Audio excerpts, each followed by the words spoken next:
Well, hello there, my fellow American. I know last week I broke down the Champions League for this year, and typically I ignore its little brother competition, the Europa League. Because let's face facts here. No one gives a shit about this competition, unless you're a Sevilla fan. But I must relent, because this year, it's been a funky year in Europe. It's just been strange. And I'll get more into that in a bit, but this year, oddly, a lot of people have been kind of hyped for Europa. And that is because it has been a season of reborn giants in Europe. Arsenal, who have been a laughingstock for nearly 2 decades, have suddenly become the best team in the Premier League. Man United, who have been a mess about the same amount of time and had their worst season in the Premier League era last year, are all of a sudden a force to be reckoned with again. And Barcelona, who just a season ago looked bankrupt, corrupt, and in complete rebuild mode after losing Messi, they went ahead and mortgaged their future this past summer, and it somehow paid off. They went ahead and grabbed Robert Lewandowski, their 2 baby midfielders, look like Xavi and Iniesta reborn, and now they sit in pole position to win La Liga this season over current reigning La Liga and Champions League champions, Real Madrid. 3 of the best stories in European football this year aren't in the Champions League.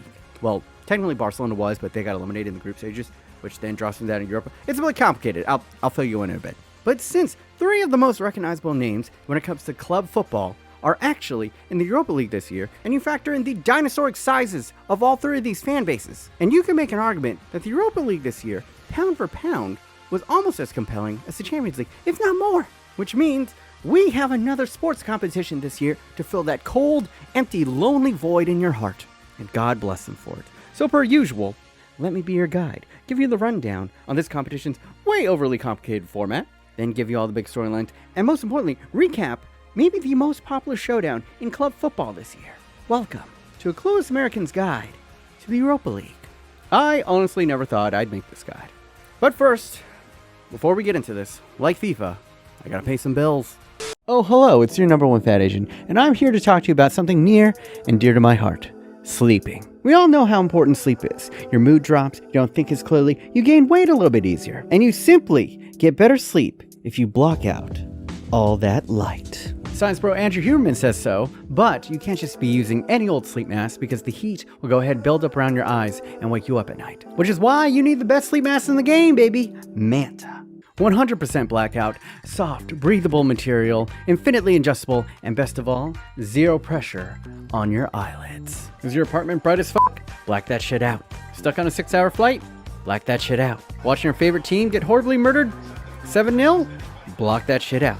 And they even have specialized masks, like the cooling mask that suits your sinuses and eyes, or a steam mask that relieves dry eyes in just minutes. So if you want to get that good sleep, that Snorlax sleep, then go ahead and treat yourself to one of these Manta sleep masks. And you know I got the hookup. Go ahead, click on the link in the top of the doobly-doo and use code BMOnus at checkout to get 10% off any one of these Manta sleep masks. Once again, thanks to Manta for sponsoring this video. Now, back to the show.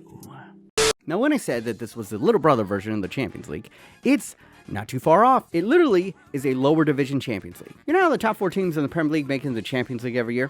The 5th and 6th places get slotted into this competition. And honestly, it's typically an aspirational competition for the mid-table teams, the West Hams and the Newcastles of the world, that if they have that one hot season, they get rewarded with European football. And thus, the teams and their fans get to travel across Europe, playing teams and experiencing cultures from other countries. But guess who came 5th and 6th last season in the Premier League? Yup, the currently top of the Premier League, Arsenal, and the resurrected Manchester United, and they got thrown into the mixer with all the 5th and 6th place teams from the big leagues of Germany, Spain, Italy, and 3rd place finishers from the French and Portuguese league. And then there are a bunch of other smaller leagues that get spots, but as an American, you're not going to give a shit about them, so I'm just going to move on. And then it's somewhat similar to Champions League, where they do group play, and the top 2 teams move on, sort of. Put a pin in that for now. Why the fuck is this so complicated? Now with the Champions League pulling 4 teams from the biggest leagues in Europe, and the Europa League only pulling 2, you might be thinking, wow, this competition is only half the size of the Champions League? Not quite. Because some of the teams that get eliminated from the Champions League get to drop down into the Europa League, kind of as a second chance of winning a European trophy this season. Think of it like you get sent down to loser's bracket in a fighting tournament. So often, you'll get a big name that comes in 3rd in the group stages and gets knocked down to Europa. And that's what happened to Barcelona this year. Well, despite being surprisingly beastly in La Liga this season, in the Champions League, they choked. going out in the group stages and getting dropped down to this competition. And honestly, it was quite surprising because Barcelona might just be fucking back. As I already mentioned, Gavi and Pedri are looking just as bright as they shone at the World Cup. Aranjo is a defensive titan that would make even Reiner look soft. And this is a team that was completely broke. They mortgaged their future TV rights to buy arguably the best striker in the world, Robert Lewandowski. And at least domestically, it paid off. Honestly, they're probably too good for this competition. But you remember when I said that the top two teams from the group stages of Europa advance? Well, technically, the team that finishes first auto advances, and the team that finishes second in the group stages has to play a playoff team versus one of the teams that dropped down for the Champions League. Well, guess who finished second in the group and got drawn up against Barcelona? Yep, Manchester United. Barcelona versus Manchester United. One of the biggest draws in European football, in club football, was going to happen in the Europa League this season. A rematch of the 2011 Champions League final. Arguably, the two most recognizable club brands in the sport, both having Jesus Christ level resurrection seasons. And it's crazy to think that their showdown would be in the kiddie table league of Europe this year. And goddamn did it live up to the hype. Well, actually, the first half of the match at the Camp Nou was a cagey scoreless 45, but after that, it was all fireworks. 5 minutes out of halftime, Barca snuck a ball past David De Gea at the back post through a corner routine. But not even 3 minutes later, Man United responded with a lightning-fast counter, where the ball was played into the deadliest player on the planet at the time, Marcus Rashford. And this motherfucker squeezed the ball past Ter Stegen at an impossible angle, all without even looking up. He was just upping the difficulty for fun. And from that point on, Rashford decided, I'm gonna take over the game, claiming the ball off a short corner and rinsing his marker before driving a ball deep into the box that was so ferocious that it bounced off a Barcelona defender in for a known goal. He was untouchable in this match. And from then on, it felt like it was all Man United. But Barcelona are on top of La Liga for a reason. And the 76th minute, when a poor giveaway found the ball at the feet of a much maligned Rafinha, the Brazilian drove a cross into the box toward Robert Lewandowski. But the clever Pole, he let it run right past him, freezing David De Gea to the spot as the ball nestled into the far corner. Be it luck or skill, they wouldn't care. It was all tied up 2-2 and anyone's game, with both teams just going for it. But despite last-second chances for both sides, the game ended with that scoreline. And with that, everything was set up to play for in the second leg. And the match at Old Trafford also didn't disappoint, because just 15 minutes in, an extremely soft penalty was given to Barcelona. And that's what you get when you pay the refs, allegedly. But enough of the allegations. Robert Lewandowski stepped up, and he took the pen perfectly. David De Gea actually got a palm to it, but not enough to keep it out of his own net. And once again, Barcelona were in the driver's seat. Unlike the last match, Araujo was absolutely pocketing Rashford. It seemed like everything went to plan for Xavi in that first half. But what you need to know is that Man United's new coach, Erik ten Hag, has been the master of halftime adjustments this season. And sure enough, 1 minute out of half, Bruno Fernandes would spot a marauding Fred, charging up from the midfield. And as Bruno landed in front of him, the Brazilian would shin the ball perfectly into the bottom corner. Another lucky shot from a Brazilian has swung the tie once more.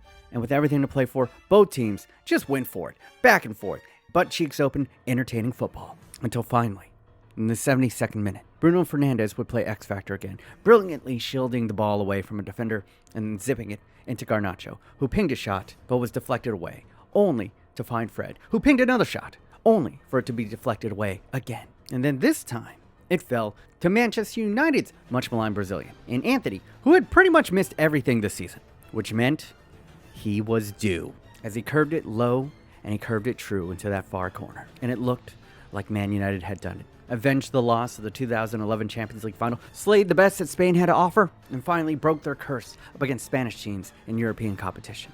Until the 94th minute, deep into extra time, a last-gasp attack caught Man United napping.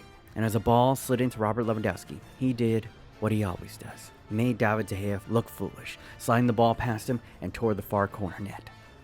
Only to have Rafael Varane deny him off the line. And that was Barcelona's last chance. An epic two-leg series had come to an end.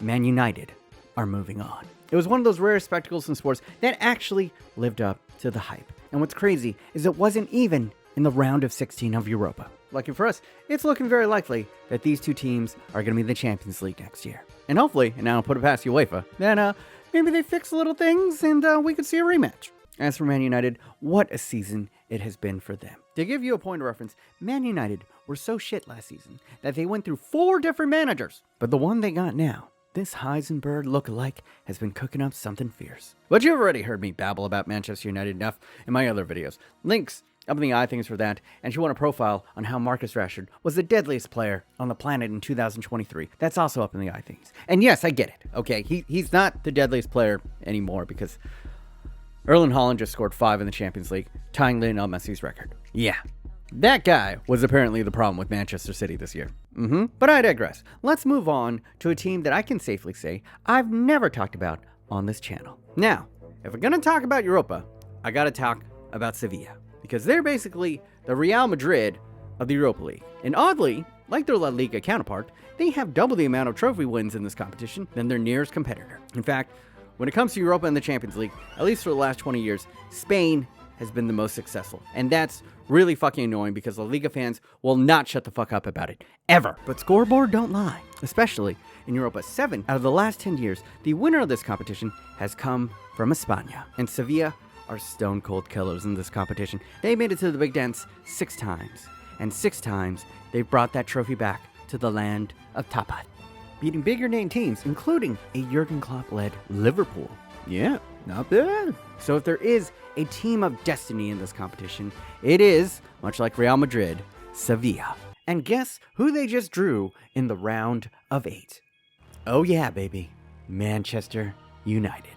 It's gonna be good.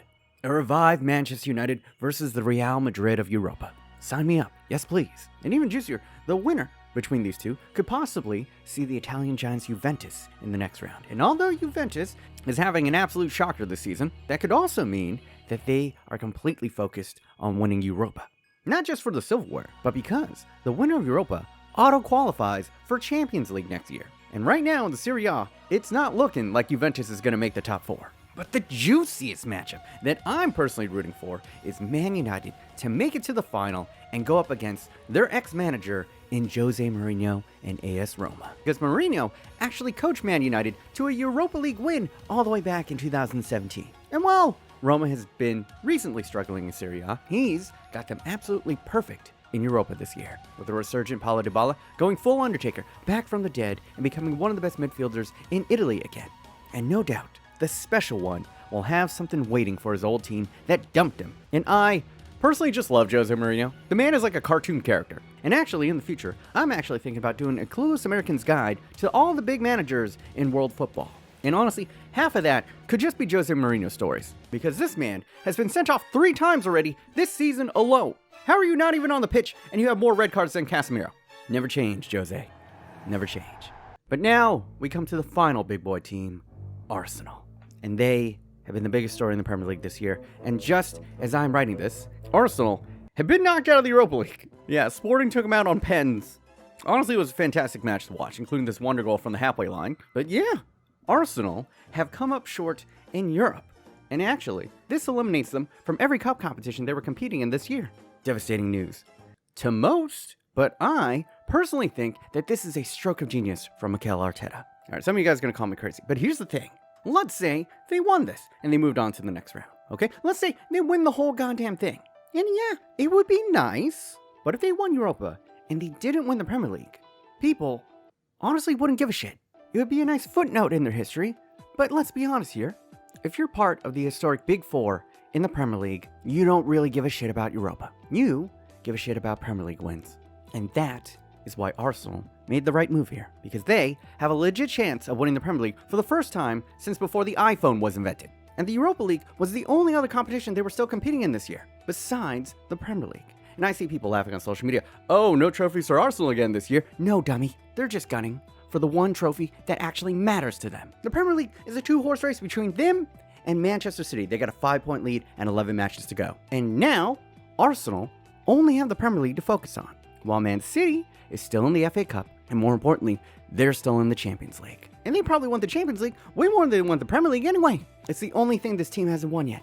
And you know that Pep desperately wants to win this. He wants people to stop saying that he got carried to those Champions League by Messi. So Arsenal bowing out of the Europa League is a giga-brain play here. They don't need to be flying to Turin on a Thursday and come back late Friday before they have to play the next day versus Man City, even with the winter reinforcements. Arsenal doesn't have the depth to compete on multiple fronts anyway. But now, they only have 11 games to worry about. And for those games, they get to stay as fresh as a daisy, risk less injury, and let their biggest competitor, whose depth isn't what it once was, go ahead and stretch themselves thin across Europe. And this year is Arsenal's shot. There is no guarantee that they'll have as good a chance of winning the league as right now. Because you got to think, Liverpool is going to retool and probably be back. Man City's always going to be there. Man United with Ten Hag and a good window could be scary. And Chelsea's fucking loaded. If they get a decent coach, they could be right back in there. And Tottenham is shit. But the rest of those teams will most likely get stronger next season. This could be their one shot, and they do not want to miss their chance to blow their load all over that Premier League trophy. Come on! Because they're not Sevilla, they're Arsenal. Europa isn't their legacy. The Premier League is. And if they won Europa, yeah, that would be fine. But if they go on to win the Premier League this year, this team will be remembered forever. Sports immortality. The boys that would be legends. And god damn it, I hope the boys do it. And that's gonna be my guide for the Europa League this year. Obviously, my fanboy ass is rooting for Manchester United, but I wouldn't mind seeing the old gaffer Jose Mourinho hoist up a trophy for Roma. But let me know, did I miss anyone? Who are you guys rooting for this year? Do you still not give a shit? America.